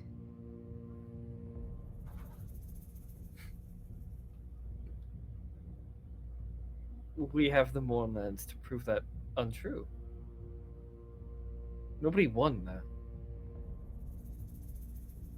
So much damage happened that it stopped, and people agreed that that should not keep going.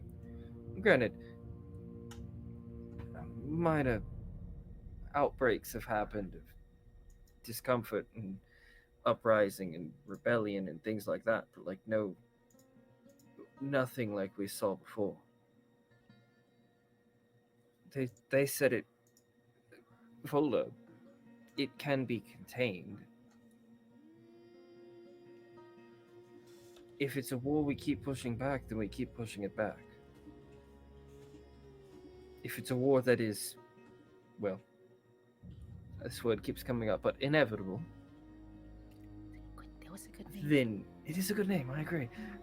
I don't care what Delphine says, I like the name Inevitables. Anyway, whatever, if that keeps coming up, then it also can't be your fault. You were a catalyst, you were used or taunted or whatever, but you can also be what stops it. I don't think you should blame yourself. I think you should make yourself be what is its conclusion. And we'll be here to help you.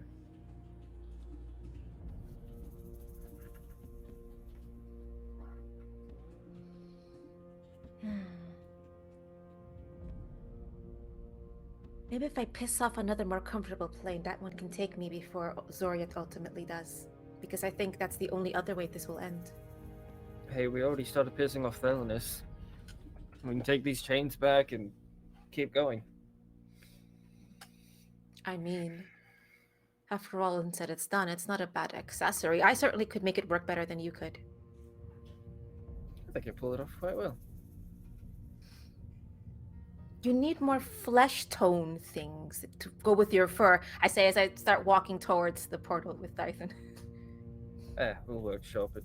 Like How do more you like gold the and new armor, bronze by the things, way? not cold silver things. It's like, well, this one's got like, if you look at it in the right light, it's kind of opalescent. Like, I was kind of going, thought it might like, you know. Minor illusion, it looks rusted. Oh, fuck you.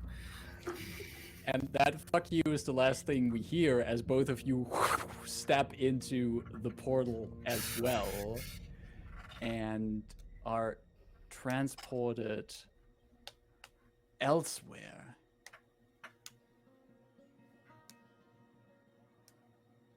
But there is also something else elsewhere. Her. On the other side of the continent, deep in muddy, wet and insect-filled swamps, lies a building that has only been visited by a handful of people in the last thousands of years. Ancient evil is bound here. None were meant to break the seals. But then, thousands of years ago, they didn't consider the innovations in magic missile technology. Bursts echo through the swamp, magical explosions against one of the barrier walls on the outside of this building. All of them launched from one last wand that was pulled from Aurea Ilkoran's belt. She will not forget the strange pathway she took here. The voices she heard, promises they made. She looks down at her arm. The skin on it, no longer of this world.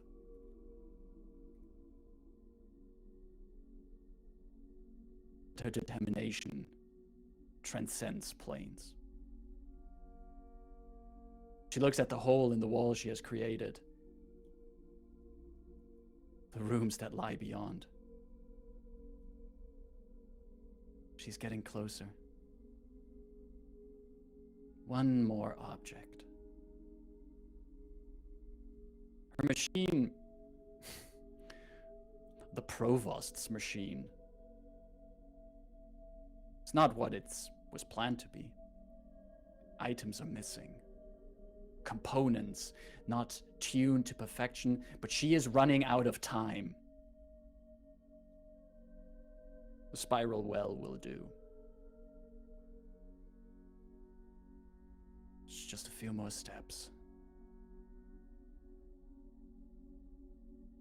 Just a few more steps. Until the convergence will be completed. She steps past the wall she blasted apart with a wand into the dusty insides. Behind her, the gateway she stepped through, flickering once more as it prepares to hopefully soon receive more guests.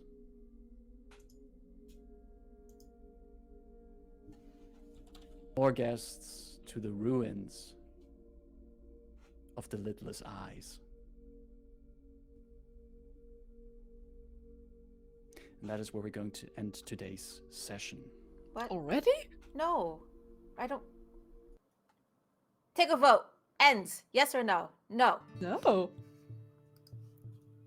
Never. Let's keep going for like 8 more hours. Democracy demands we continue. What is past the portal, Marcus? That is an excellent question. How dare? Aurea's gonna be there with a trap Why? for like Vola and Delphine and Rebus, and me and Rayn are just gonna be on the other side of it having a fucking conversation while everyone's dying. Oh, I. Just walk through. Oh, what happened? Oh. It's like that guy walking with pizza and the Friends, room's on fire. Do not blame yourselves. You couldn't have known. Avenge us. I have this one a little bit shorter because I want to make sure that at the next session, which will be the final session before a longer break because of what's coming up in June, I want to have a few things in place to make sure that it's also an interesting session that we can have before we take a few weeks of break. So I'm cutting this one a little bit shorter because I want to make sure what you're getting into is also prepared as good as possible for you, because you deserve it. You took that combat encounter well apart. There was some good conversations and also some good insights into what people thought for today. And I, as a GM, get the feeling that your characters are really feeling the weight of things that are going on. And I find that very well played by all of you. So thanks for bringing that. Good job, Inevitables. It's gonna stick. We know it. It's No. I can't, Yep. No. I can't tell I'm if, against it. Sorry, no. I can't tell how much Inevit- of it is Delphine and how much of it is Caro hating it. It's a lot on my side, like, nope. This is like a name that you would give like a superhero group or something. Well, the other names were That is fair, A/B yeah. tested already. What? I mean, Inevitables No, or Overcast? Last session there was something that was it last session? Yeah, I think it was last session that Austin said that it sounded actually pretty good. The Biscuiters, No. the Silver Rocketos, Liners, the No. Leg Grabbers, No. Chaos the of Corvair. Unrollers. Deathwalkers, Ring of Chaos. The offsetters There was something else. are like pallbearers. I love how it's none of the things I have written down, apparently. I think I need to rewatch it. Apparently I do too. Yeah, and I wonder if maybe next session we'll also get a name for the party, but there might also be other things the party will first have to deal with. No, the party was the most important thing. It's this is also like what's interesting though, we're all at like level 8 right now. The characters are level 8, but you're also pretty decked out in some special items. So I'm also testing a bit of the waters of what I can throw in combat encounters at this point against you. So this was also a very educational session for me, and I'm looking forward to cranking it up a bit. We should have done a lot worse, oh no. Why did we Well, roll so well? Well, it just so happens that We rolled really well. Know that we rolled really well. You Okay? did. You absolutely did. Please Yeah. take that into consideration. The dice are not that benevolent usually. I think in that one combat there was at least 3 natural 20s. Yeah. Yeah. but also for reasons that I had to research aberrations for a different campaign, I am familiar just with rolled that another name natural Galashira, and I'm like, oh, I will say nothing about it, nor how it's spelled, because that's a big hint. But I was like, never mind, I'm fucked in the Bring out the glorious big way. guns. Mm. Alrighty. Well, Oh no. before we wrap up here, thanks everyone who came to this slightly shorter session than usual. If those who came out, hang out and chat with us, thank you very much for hanging out with us today. We love all of your support, and we love playing with all of you here. If you like what we do and you're not already following us here on Twitch, you can please feel free to click the follow button. And if you want to, you can also click the subscribe button to help us out with subscriptions here on Twitch. If you happen to have a Amazon Prime subscription lying around, feel free to use it for us as well. We would be very grateful. If you want to keep in touch with what we're doing, the links to our Twitter and our Discord are down below, where you can follow us on Twitter or join us on our Discord to always keep in touch with what we're doing. And on Discord, just feel free to drop us a message there. Tell us what you think about spaghetti carbonara, and come hang with us there. And also, if you have joining us today for our 58th session, you can find all previous 57 sessions and all the other sessions that we have for other campaigns that we run here and one-shots on our channel. You can all find them on our YouTube at youtube.com/Horde of Tales, where you find all the VODs and other recordings of our games. Also there, if you're on YouTube and you like what we see there, you watch this maybe in the future, maybe you watch this in the future 10,000 years later, and you're like, hey, these are really cool people, feel free to subscribe to a YouTube channel, give us a like there, leave a comment. I'm not sure if we will be alive in 10,000 years, but feel free to engage with us, because the subscription method, but sure. Exactly. Feel free They'll be to back help us out the with ringing the bell and the likes and the favorites. Exactly. Whatever helps us in the future feed the algorithm, feel free to help us out with that as well. We are also on our end for the month of June working on all the preparations we have for the Women in Gaming month. We had closed up our sign-up form for players last week. We are guiding all the players into the games that we have scheduled, and we'll be coming on our socials as soon as we have all of the details ready for the schedule for June as well. So that is currently in the making. We also wrapped up last week on our channel. We wrapped up the Ether campaign that was run by a fantastic GM, Angela, and the amazing party running in the Ether system. You should definitely also check out the sessions we have of that on our VODs on YouTube, because that was one heck of a finale we had last week there. And you should totally not miss this out, because it not just shows how cool of a game Ether is, but also how cool of a group was in that campaign. So check out the VODs of that as well. And fellow players who aren't involved in the Ether, Rebus had a cameo there, so did Dythun and Delphine and Rayn. Go check it out. Yeah, that was very sweet to incorporate that as well. We were the final boss. We deserve to be the I final can't wait boss. to catch up and see that. Did they give us a name? Fuck!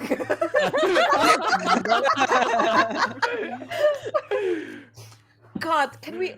I have a bad feeling it's gonna end up we're the nameless or something. That would be so funny. I'm sorry. Or just, these idiots over here. That Nobody. I think that would make sense. Inevitables. that one's taken. No. I don't With all want to of- have a name like a superhero group. Look, we like- got an extra hour. Let's workshop this. Let's go. Where is the stop streaming button? No,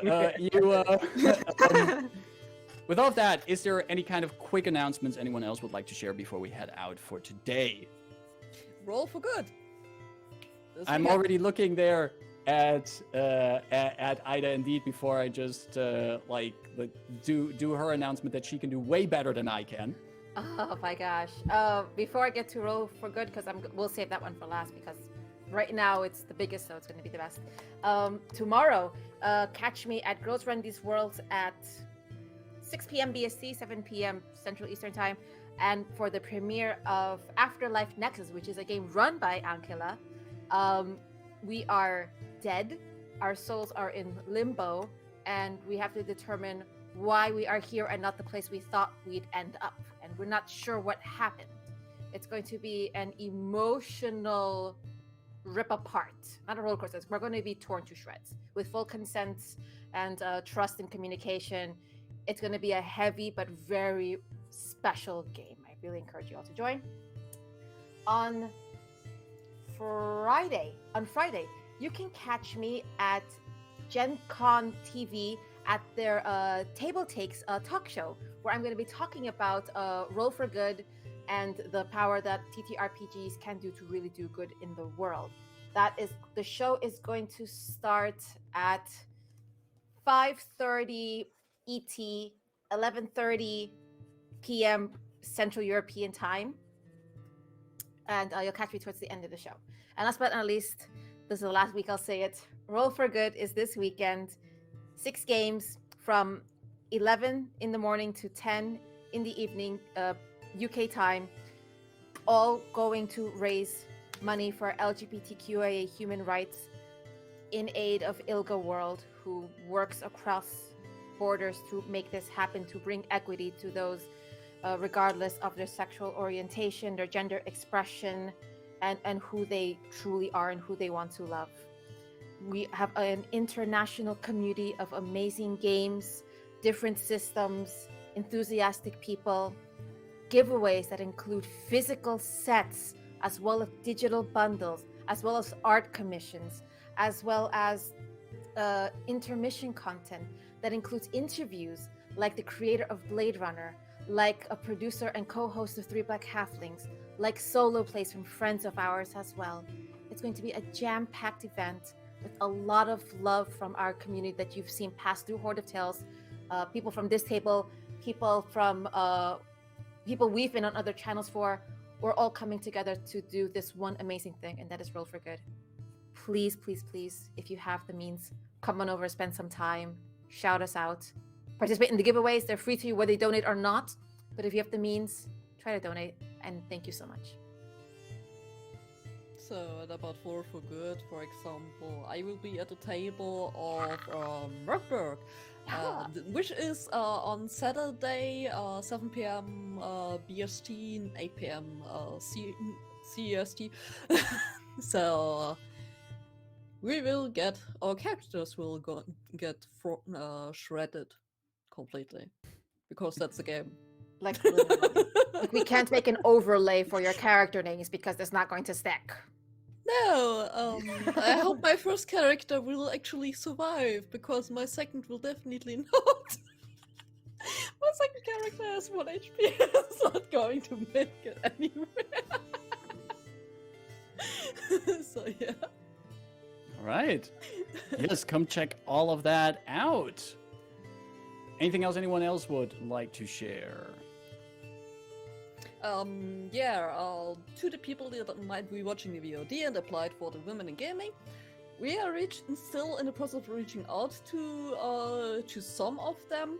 So if we haven't reached you yet, check your Discords. If someone sent you a friend request, check your socials, wherever. If we already tried to contact you. Tomorrow afternoon, 6 p.m. CEST, so that chance is gone. Basically, we did reach out to you. Please Yes, we tried. check your We tried. communication channels. We tried the best we could, so. Man, it's Well, all that's it. coming to a close this weekend. And then Women in Gaming, which I'm so excited for. Oh god. I'm excited for it. There's some really great games. Really Can great you believe it? systems. This year we don't. This is the first time we are not having a D&D game for Women in Gaming. Indeed. Alrighty. Fancy. Keep an eye on for close information on that on our socials as well. I have one final thing on my own end, which I would really like, just a quick request actually. A while ago, we had a very nice creator talk with the amazing Eldritch Crow here on the channel, and I really love talking to people in the TTRPG space, no matter if they make games, if they edit games, if they create art for TTRPGs, if they do anything that's related to it. And I would love to talk with more people about that on this channel. So, if you are watching this and you are a TTRPG creator of any kind, content creator, you make artwork for TTRPGs, you edit them, you lay out them, you're a playtester or something, feel free to reach out to me via my socials or reach out to me via Discord, because I would love to see if we can have some more creator talks here. Extra bonus points if you are in the European UK area, and we can also highlight the amazing TTRPG content that we do have on our continent. So if you know someone, if you are someone, feel free to reach out and maybe we can get you on for another nice conversation. I'll even put on my most fancy shirt for you and trim my beard a little, and we're gonna have a nice nerdy conversation about TTRPGs. So feel free to reach out for that. We should reach out to our friends at Fey Earth, who we regularly raid. Which is an amazing segue there, Ida. 100 points. Before we're heading out for today, we're going right over to our friends over at Fey Earth. Thanks everyone for dropping by here. Thanks to my amazing table once again for today. Thank It is you. always such a joy to run you through all of this. And we'll see you next week. Take care and see you then. Bye-bye. All covered with cheese.